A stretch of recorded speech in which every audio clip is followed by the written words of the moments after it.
Good evening. This is Ken Long from Tortoise Capital Management, December 5th, 2010. I want to take a quick look at an expedient way of examining relative strength in the marketplace by taking a look at the candle glance feature at stock charts. And what we've got here is 16 different sectors and their ETFs identified. And these sectors cover the world market model as I've described in previous videos.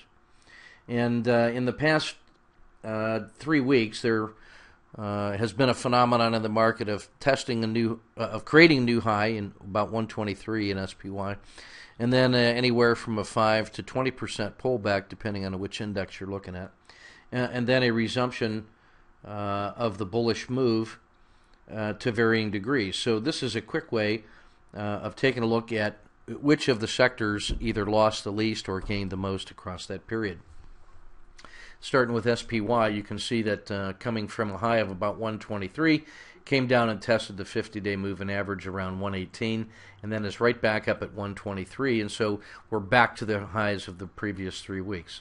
Looking at the commodities, we can see there was also a significant and an even sharper sell-off, a double bottom and then a pullback, but there's still a little bit of room to go to retest the previous swing high.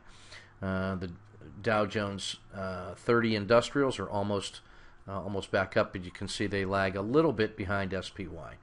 Emerging markets, the Euro Asia and Asia less Japan, you can see there's a lot more room to regain, mostly because the pullback was so much further.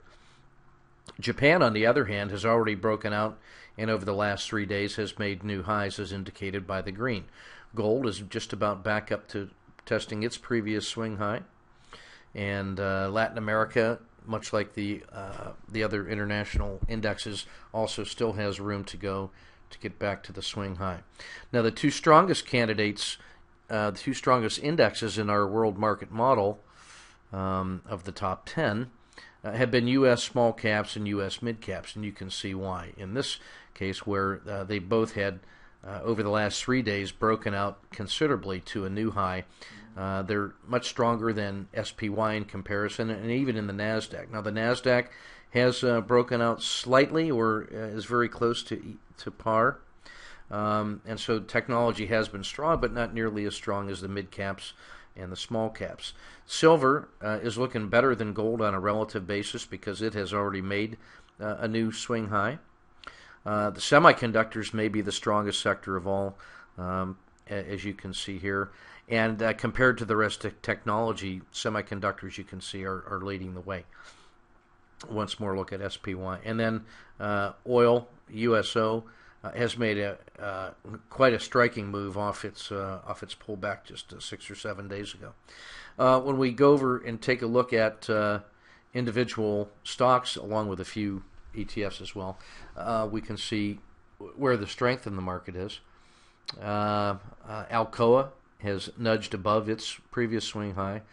Bank of America has a long way to go, as do most of the other financials. Now, the reason I'm interested in Bank of America then is precisely because it has a nice move of about $1.50, or about a 10% move, just to get back to its previous swing high. So for a bottom feeder or a value player like me, that also is using momentum, I like the fact that Bank of America made a nice solid bottom right here.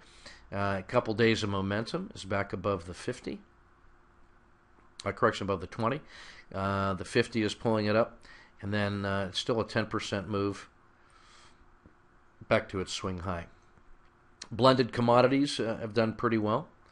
Emerging markets still have a way to go, as do Asia less Japan. Home Depot has made a really powerful move along with the other basic commodities.